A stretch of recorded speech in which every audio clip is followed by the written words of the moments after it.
Did you know that IHOP puts pancake batter in their omelet? That is absurd. Now we know why. Bridge that gap.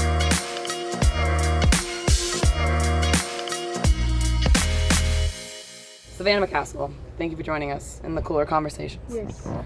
Let's start out with some icebreakers. Pre-game rituals. Do you have any superstitions? Do you have any now, or have you had any ever?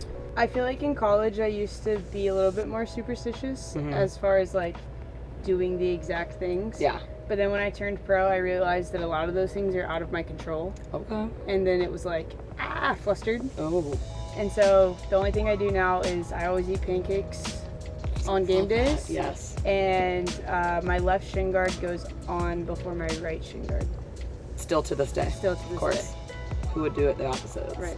crazy. Well, you kind of answered it with the superstition thing, but what is the biggest difference between rookie year Sav and present day Sav? Oh, maturity, Okay. probably. Can we break that down? Straight to the point. So fitness was a huge thing. Motivation, showing up at training to work every single day was huge. And so I kind of just have carried that into every team that I've been at, and just made sure that I was taking care of what I needed to take care of. We're getting deep already. One more lighthearted one. If you're stranded on a desert island and can only bring 2 teammates, who are you bringing and why? I think Kaylin's gonna be in there. Okay. Someone on the island wasn't acting right. Like she could just, You're stranded with other people. strong, resourceful. Okay. She'd be good. Brings the vibes too, I feel like. Maybe McNabb. Okay. She seems like she would get stuff done. Yeah, I feel like if she needed to, she would like take care of business. I heard she can make sourdough, so maybe she could like make us some key. bread out there. McNabb's resourceful like that. Okay, now on to some more serious questions. You did play for several different NWSL teams, but you also spent some time in Australia when you were really young. Yeah, it was actually pretty crazy. All of 2018, I was at Sky Blue, and the first part, I was getting called in with the national team. I stopped getting called in. Sky Blue season, we were terrible. We won 1 game, and like my soccer side of my life was just like blah.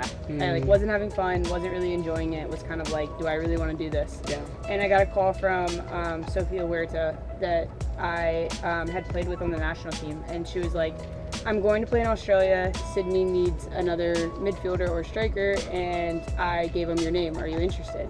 And I was like, sure, why not? And so I literally packed up, like did the visa online, grabbed my passport, and flew out to Sydney. And it ended up being the best decision I've ever made. I was on a really good team that year. So like soccer was fun.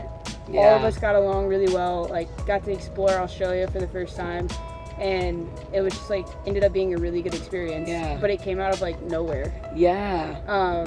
So it was really cool. And like you said, having maybe gone, down in the dumps a little bit with soccer, and then almost not continuing to play anymore, but having that experience bring some joy back into your playing. That's awesome. What a beautiful message to wrap it up on. Well, thanks for joining us in the cold tubs. Woo. Sav, we learned so much. Appreciate it. Yeah. Yay.